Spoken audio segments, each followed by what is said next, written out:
Sabi ko, bakit sila nagdadala sila ng Bible tapos nagsusulat? Hindi naman sila nasiraan ng ulo. Sabi ko ng gano'n.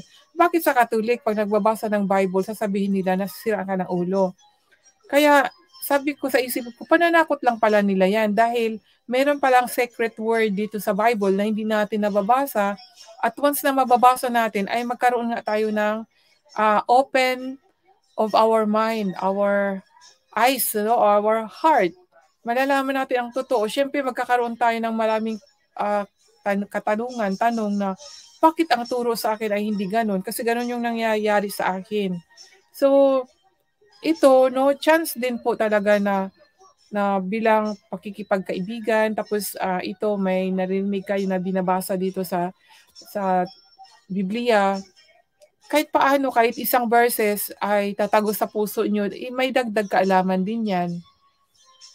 Lalo na yung sa mga tamang katuruan na sa paggawa ng mabuti, no? Kagaya nga dito, nagkaroon talaga ako ng wisdom dito sa pagbigay. Kahit pala maliit, basta mula lang pala sa puso, ang Diyos pala ay nalulugod na siya doon. Hindi niya pala tinitingnan kung anong halaga yung binibigay natin. Kasi yan ang naging tanong sa isipan ko kagabi habang nag-work ako. Sabi ko, magkano kaya ang ibibigay ko sa taong ito? Tapos sabi ko, ganito kayang halaga. Ganon, kung ganitong halaga, ganun din po. Kasi sabi na, what you sow shall we reap, no? Pero hindi ganun Hindi yung item or yung bagay na itinatanim natin. Hindi, kundi pala yung anong itinatanim natin sa ating puso, yung kahit sa bagay ay maliit, halimbawa 1 cent siya, pero ang puso natin ay love at saka talagang yung you're happy na nakapagbigay, yun pala yung ang ano doon. Yun pala ang kinalulugdan ng Diyos. Hindi yung halaga, yung yung sabi na magbigay ng marami ay yun din marami. So, meron din naman sigurong ganon. Pero ang sa Diyos kasi, yung sa puso natin, yun po talaga ang naano ko, yung naanuan ko doon. Naunawaan ko doon mga kaibigan. Paano kasi kung magbigay tayo, siyempre nakapandono mo, halimbawa, mayroong akong kasama. Sinasabi, halimbawa may magsabi sa aming dalawa, halimbawa may kasama ako, may magsabi na, magbigay kayo ng ganitong halaga, halimbawa 10,000. Halimbawa ako wala akong 10,000, tapos kasama ko may 10,000. Siyempre makapagbigay siya, tapos ako wala. Tapos ang kaya ko lang ay 1,000 lang.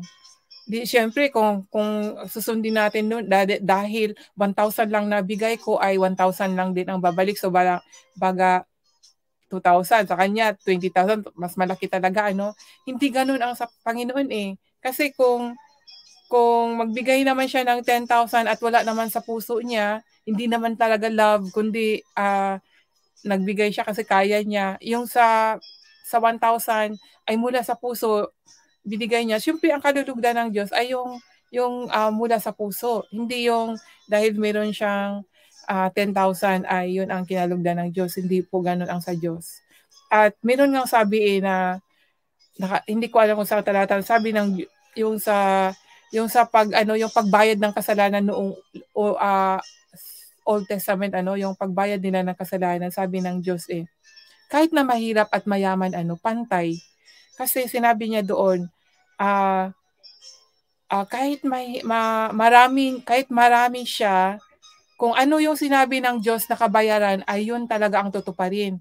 Kahit na ikaw ay kayang-kaya mo siyang bayaran, kasi marami kang kayamanan, tapos ako na wala ang kayamanan, ganun pa rin ang tutuparin talaga yung kung ano ang inutos ng Diyos. Walang labis, walang kulang sa Diyos. Yun ang utos niya doon. Kaya nakakamangha ang Diyos di ba yung power ng Diyos, kung ano yung sinasabi niya ay yun ang masusunod. Yun po yung doon mga kaibigan. Kaya hindi natin pwedeng labagin na porket marami tayong pera ay more than ang ibibayad natin. Hindi, ganon ang sa Panginoon. Kung ano yung sinabi ng Panginoon, yun ang isusunod. Imagine, napaka-powerful. So kung ang tao wala siyang halaga, kailangan hahanapan niya na magkaroon ng ganung halaga kung ano ang sinabi ng Diyos para yung kasalanan niya ay ma-erase. Yun po yung sa unang panahon na pagbabayad ng mga kasalanan. Mayroon pong mga sinasabi doon ng Panginoon, at bawat kasalanan natin ay may bayad. Pero ngayon mga kaibigan, nung na na nalaman na natin na meron tayong kabayaran kahit dami pa nating kasalanan, ay meron ng bayad, eh, hindi na tayo maghahanap pa ng mga kayamanan para ibabayad natin dahil binayad na, eh. Si Jesus Christ binayad na niya, 'di ba? So lahat ng kasalanan natin, kahit anong kasalanan natin ay puwedeng ma-erase 'yun dahil ginanap na nga ni Jesus Christ. Ang gagawin na lang natin ay, humingi tayo ng tawad, magpakumbaba tayo at tanggapin natin siya ng buong puso at siyempre, yun, next pagtitiwala, sumasampalataya sa kanya dahil sinabi 'pag hindi po tayo sumasampalataya sa kanya ay magiging furious, mawala ano at walang eternal life. So, ang key po diyan talaga si Jesus Christ, lahat-lahat mga kaibigan. So, kailangan natin malalaman ang tungkol kay Jesus Christ. Huwag po natin siyang itakwil na kagaya po ng iba mga kaibigan. Dahil isa po talaga akong magpatotoo how Jesus Christ